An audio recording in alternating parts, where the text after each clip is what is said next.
প্রাণের পুজোয় নজর রাখবো বিভিন্ন প্রান্তে, তার কারণ সেজে উঠেছে শহরের বিভিন্ন দিক। শহর থেকে জেলা আমরা নজর রাখছি, আর চতুর্থীর রাত একেবারে জমজমাট। 11:30 বাজতে যায়, আমরা একটু শ্রীভূমির দিকে নজর রাখি। তার কারণ শ্রীভূমি মানেই আমরা জানি নজর কাড়া প্রতিমা, নজর কাড়া প্যান্ডেল, আর তার সঙ্গে শুধুই দর্শনার্থীদের ভিড়। এখনকার ছবিটা ঠিক কি? ইরন রয়েছে আমার সঙ্গে, ইরনের কাছ থেকে জানতে চাইবো। ইরন, যত রাত বাড়ছে ভিড় বাড়ছে তা বলার অপেক্ষা রাখে না, কারণ এই মুহূর্তে বৃষ্টিটাও নেই। দেখো, শ্রীভূমি মানে মানুষের ভিড়, শ্রীভূমি মানে সেলিব্রিটিদের ভিড়, আর শ্রীভূমি মানে এই মুহূর্তে আমার সঙ্গে রয়েছেন নায়িকা, এমপি, মানে কি কোন পরিচয়ে বলবো জানি না, তবে সব মিলিয়ে মানুষের অন্যতম প্রিয় একজন চরিত্র রচনা দি। দিদি, পুজোর শুরু হয়ে গেছে, হুগলির এমপি, দায়িত্ব প্রচুর, তার মধ্যে শ্রীভূমি আসা কি করে ম্যানেজ করছেন জানতে চাই। দেখো, সব কিছুই করতে হয়। আমি সবসময় বলে থাকি আমরা নারী, আমরা পারি। তো আমরা সব কিছু চাইলে সব কিছু অ্যাডজাস্ট করা যায়। তার থেকেও বড় কথা হচ্ছে, আগে জীবনটা তো একটু পাল্টে গেছে। আগে কলকাতার পুজো ঘোরা হতো, এখন হুগলির পুজো ঘোরা হয়, উদ্বোধন করতে হয়। হ্যাঁ, মানে লাস্ট দুদিন ধরে সকাল 8:30 থেকে রাত্রি 1:30 অবধি উদ্বোধন করেছি, আর আজকেও সকাল 8:30 থেকে উদ্বোধন চলেছে। কিন্তু সুজিতদাকে যেহেতু কথা দিয়েছিলাম যে আমি আসবো, দাদা এক্সপেক্ট করেন যে প্রত্যেকবার আমি আসবো, তো আমি আজকে এসেছি, এবং সেই জন্য শ্রীভূমি না দেখলে পুজো কমপ্লিট হবে না। না দেখলে ঐতিহ্য মেনটেন হয় না, ঐতিহ্যের পুজো দিদি।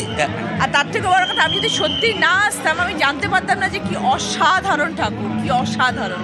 দিদি, ছোটবেলার পুজো, নায়িকার জীবনের পুজো, এখন এমপি জীবনের পুজো, যদি একটু মেমোরি ফিরে যেতে বলি, নস্টালজিয়ায় কি বলবেন? দেখো, ছোটবেলার পুজো ছিল, আমি যে বিল্ডিংয়ে বড় হয়েছি সেখানে ছিল পুরোটাই। তখন বাইরে বেরোনোর খুব একটা পারমিশন থাকতো না, আমার বাবা মা খুব একটা বাইরে বেরোতে দিত না। তখন এত আমাদের প্যান্ডেলে ঘোরার অতটা রীতিটাও ছিল না। তখন নিজের বিল্ডিংয়ের মধ্যেই পুজো কাটাতাম। তারপর যখন একটু বড় হলাম, তখন বাইরে একটুখানি কলকাতা শহরে পুজো করা শুরু হলো। তারপরে তো অভিনেত্রী হয়ে গেলাম, তারপর আর প্যান্ডেল হপিং হতো না খুব একটা।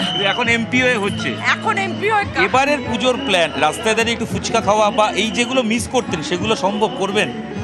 সত্যি কথা বলতে জানো না, আমি কিছুক্ষণ আগে ফুচকা খেয়ে এসেছি।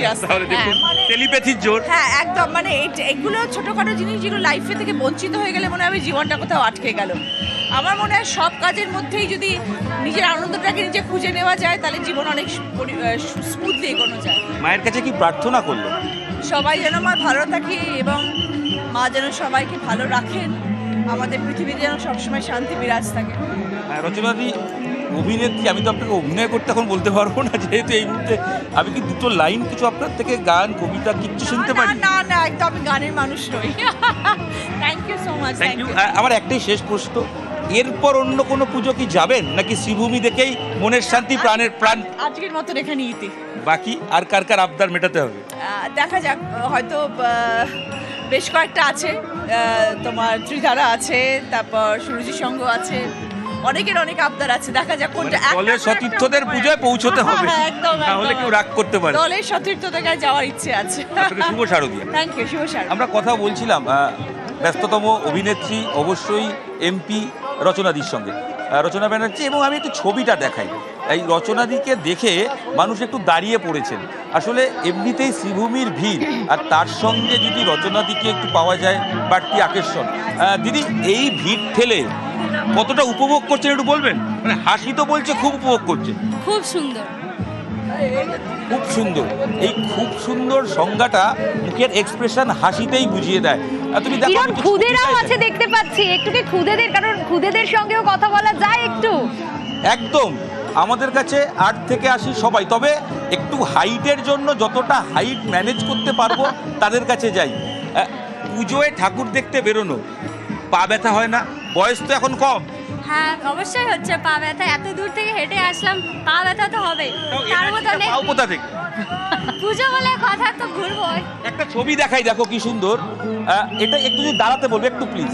দেখুন, সপরিবারে দেখো একটা ছবি, হাজব্যান্ড ওয়াইফ সঙ্গে বাচ্চাকে নিয়ে বেরোনো।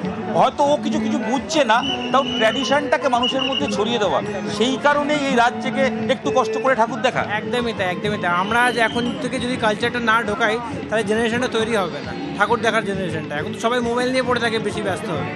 ওই জন্য এখন থেকে স্টার্টিং করা, এটাই কথা। বাচ্চাকে বোঝাচ্ছেন যে এটা মা দুর্গা, কি বলছেন?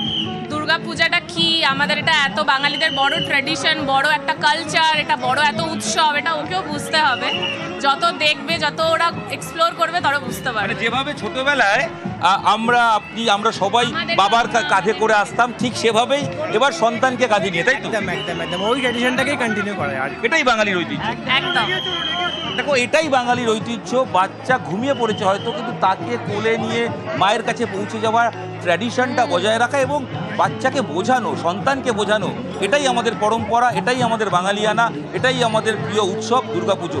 তাই এই ভিড় রাত বাড়ছে, ঘড়ির কাঁটায় সময় অনেকটা 12টার পথে, তাও মানুষের উৎসাহর কম নেই, কারণ মানুষ জানেন বছরে এই একটা বছর দুর্গাপুজো আসে, আর এই একটা বছর দুর্গাপুজোর জন্য একটু কষ্ট করা যায়, একটু ঘেমে যাওয়া যায়, অসুবিধে নেই। শুধু একটাই প্রার্থনা, বৃষ্টি যেন না হয়। পুজো শুরু হয়ে গেছে, প্যান্ডেল হপিং হচ্ছে এবং এটা চলতে থাকবে আপ টু যতক্ষণ না কার্নিভাল হচ্ছে। সবে চতুর্থীর রাত, পঞ্চমীর দিকে এগোচ্ছে। মানুষের উৎসবে সামিল হওয়া ছবিই বলে দিচ্ছে শ্রীভূমি সবার সেরা উপহার নিয়ে উপস্থিত হয়েছে এবারের পুজো। একেবারে হিরণ, প্রত্যেকে মা দুর্গার কাছে তো নিজেদের মনের ইচ্ছা বলছে, সঙ্গে অ্যাড করে দিচ্ছে এবার বৃষ্টিটা যেন না হয় মা। শ্রীভূমি স্পোর্টিং সত্যি সাধারণ মানুষ থেকে সেলিব্রিটি, সবার পুজো।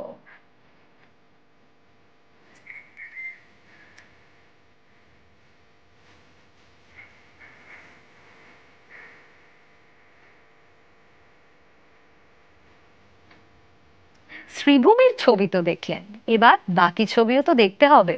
ঘরে বসেই দুর্গা দর্শন হবে বইকি। সেজে উঠেছে শহরের বিভিন্ন মণ্ডপ সজ্জায় থিমের ছোঁয়া, প্রতিমা সজ্জাতে দুর্গার নানা রূপ, আর তাই চতুর্থী থেকেই মণ্ডপে মণ্ডপে শুধুই ভিড়।